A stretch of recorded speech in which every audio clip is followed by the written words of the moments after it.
नमस्कार, आपके साथ मैं दीपिका शर्मा और आप देख रहे हैं क्राइम तक। माफिया क्वीन के इस एपिसोड में आपका स्वागत है। बात करेंगे राजस्थान के उदयपुर की। ये काफ़ी ज़्यादा मशहूर है क्योंकि यहाँ पर बड़े बड़े महल हैं और उन्हें देखने के लिए लोग अक्सर देश से ही नहीं पूरी दुनिया से भी आते हैं। लेकिन इसी उदयपुर में एक ऐसी कहानी घटती है, इसी उदयपुर में एक ऐसा कत्ल होता है जिसे सुनकर आप हैरान हो जाएंगे। एक महिला, एक माफिया इसमें कैसे फिट होती है ये भी कहानी में बताएंगे। इसके अलावा ये रिश्ते आपस में कैसे इंटरकनेक्टेड हैं, कैसे कत्ल होता है, पूरी कहानी बताएंगे। तो कहानी है 16 नवंबर 2020 की, यानी कि ज़्यादा पुरानी नहीं है। उदयपुर की ये कहानी है जहाँ पर एक गाँव के उप सरपंच के पास एक फ़ोन कॉल आता है।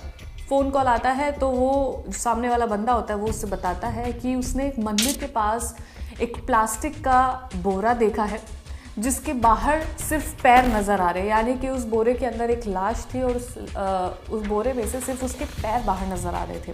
आसपास के लोग काफ़ी ज़्यादा घबराए हुए थे। सरपंच भी ये बात सुनकर काफ़ी ज़्यादा घबरा जाता है और पुलिस के साथ मौके पर पहुंचते हैं। इसके बाद जब पुलिस मौके पर पहुंचती है तो बताया जाता है कि जो बॉडी वहाँ पर मिली है प्लास्टिक के बैग के अंदर, उसको पत्थरों से भी, बाहरी पत्थरों से बांधा हुआ था और नदी के अंदर फेंका हुआ था। वहाँ के लोगों ने उसे बाहर निकाला, तब जाके पूरा मामला समझ आया कि क्या था। यानी कि नदी में वो डूबा रहे, इस वजह से वो पत्थर उस लाश के हाथ पैर से बांधे हुए थे।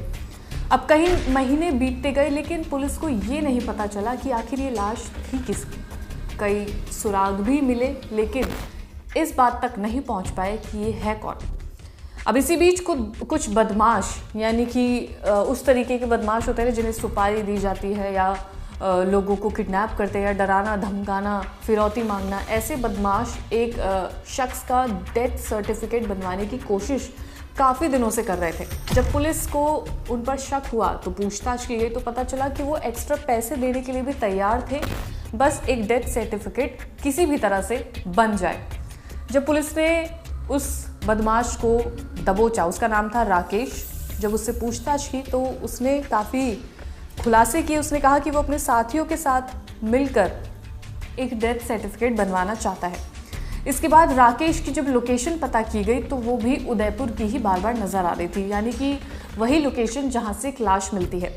पुलिस ने राकेश को दबोच लिया, पूछताछ की तो उसने कबूल किया कि उसने अगरतला निवासी उत्तम दास का कत्ल किया है और उसके हाथ पैर बांधकर एक तालाब में भी फेंक दिया था, यानी कि वही चीज़ जो पुलिस को वहाँ से लाश बरामद हुई है। तो ये दोनों केस इंटरकनेक्टेड हुए। इसके बदले में राकेश लोहार को असम के रहने वाले एक शख्स ने 12,40,000 रुपये दिए थे। अब ये पैसे देने वाला कौन था? वो था असम निवासी तपन दास, जिसने सुपारी दी थी। तपन दास ने उत्तम दास का डेथ सर्टिफिकेट बनाने के लिए भी राकेश को ही बोला था, यानी कि वो जो रोज़ जद्दोजहद कर रहा था सर्टिफिकेट बनवाने की, उसके भी अलग से पैसे उसे दिए जाने थे। अब सवाल ये है कि उत्तम दास को क्यों मारा गया, यानी कि जो प्लास्टिक के बोरे में लाश मिली है उसको क्यों मारा। तपन दास को पुलिस ने अरेस्ट किया, उससे लगातार पूछताछ की गई, सारे सवाल पूछे गए। इस कत्ल में अब जो मोड़ आता है वो आता है, क्योंकि कहानी तो माफिया के ऊपर है ना, तो यहाँ पर अब महिला की एंट्री होती है कि इसमें उसका इन्वॉल्वमेंट क्या था, जिस शख्स को मारा गया उससे इसका क्या कनेक्शन था।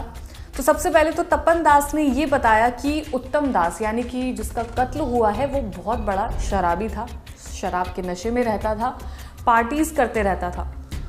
और उसकी पत्नी, यानी कि जो ये महिला है रूपा, उसका अवैध संबंध इस तपन दास, यानी कि जिसका कत्ल हुआ है, उसके बड़े भाई से था।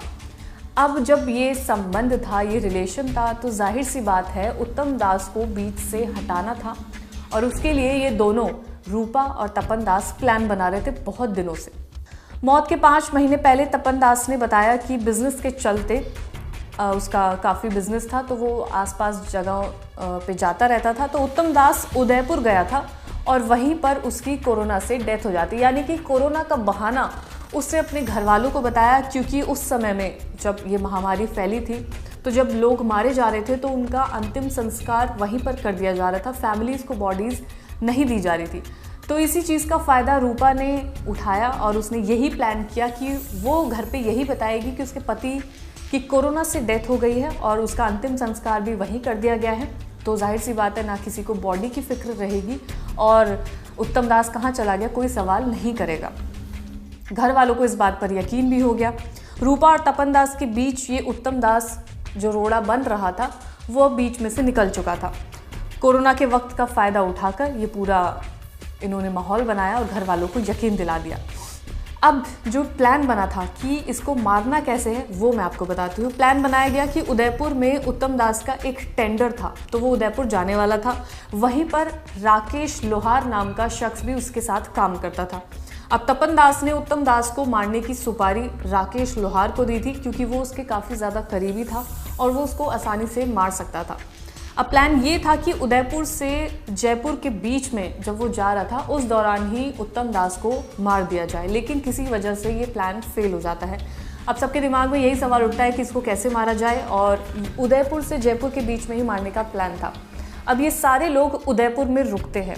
तपन दास भी वहीं था, उत्तम दास भी वहीं था, लेकिन तपन दास अपने भाई से थोड़ा अलग था और उत्तम दास के पास ये राकेश मौजूद था।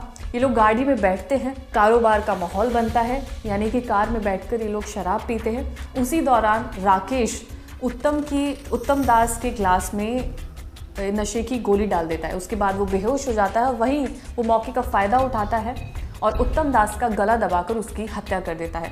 जो पूरा प्लान था वो दूसरे तरीके यानी कि प्लान बी का इस्तेमाल किया गया और उसके बाद इसका कत्ल कर दिया गया। बॉडी को एक प्लास्टिक के बैग में भरा और हाथ पैर से पत्थर बांधे और उस नदी में फेंक दिया जहाँ से पुलिस ने इसको बरामद किया था।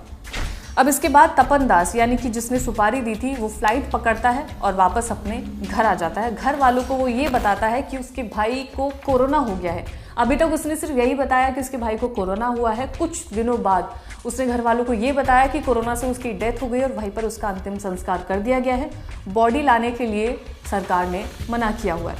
अब इसके बाद रूपा जो इसकी बीवी थी उत्तम दास की, वो मौत के बाद उसकी प्रॉपर्टी अपने नाम करना चाहती थी। अब इसके लिए भी उसने अपने पति के बड़े भाई को ही जिम्मेदारी दी। उसने कहा कि उसके पति का डेथ सर्टिफिकेट जल्द से जल्द बनवाया जाए और जो सरकार से योजनाएं होती हैं जिससे पैसे मिलते हैं, फैसिलिटीज़ मिलती हैं, एक डेथ सर्टिफिकेट अगर उसके पास आ जाएगा तो प्रॉपर्टी भी उसके नाम होगी और जितनी भी योजनाओं की जो फैसिलिटीज़ हैं वो भी उसे मिलेगी। इसीलिए तपन दास राकेश के ऊपर प्रेशर बना रहा था कि उसके भाई का डेथ सर्टिफिकेट जल्द से जल्द बन जाए, लेकिन पुलिस ने वहीं उसे दबोच लिया और ये ब्लाइंड मर्डर पुलिस ने पूरी तरह से सुलझा लिया। और तब बात सामने आई तो पता चला कि उसकी पत्नी और उसका बड़ा भाई इसमें इन्वॉल्व थे, राकेश भी इसमें इन्वॉल्व था और तमाम साथी भी इन्वॉल्व थे। तो पुलिस ने रूपा दास, तपन दास, राकेश लोहार और उसके सभी साथियों को गिरफ्तार कर लिया और पूरे ब्लाइंड मर्डर का खुलासा हो गया। यानी कि कहानी में यही सामने निकल कर आया कि प्रॉपर्टी की वजह से, अपने पति के बड़े भाई के साथ अवैध संबंध की वजह से इस उत्तम दास को बीच में से निकालना था। पूरी प्लानिंग प्लॉटिंग की गई। जब प्लान ए काम नहीं आया तो प्लान बी बनाया गया। प्लान बी सफल हुआ और उसके बाद डेथ सर्टिफिकेट बनाने की वजह से पुलिस को सुराग मिला और ये पूरा केस खुल गया। तो ये थी माफिया क्वीन रूपा की कहानी, जिसने पूरा प्लान बनाया, उसके बाद पुलिस ने उसे गिरफ्तार कर लिया। आप अगर ऐसा कोई नाम जानते हो तो कमेंट सेक्शन में ज़रूर बताइएगा। कहानी कैसी लगी हो ये भी ज़रूर बताइएगा। धन्यवाद।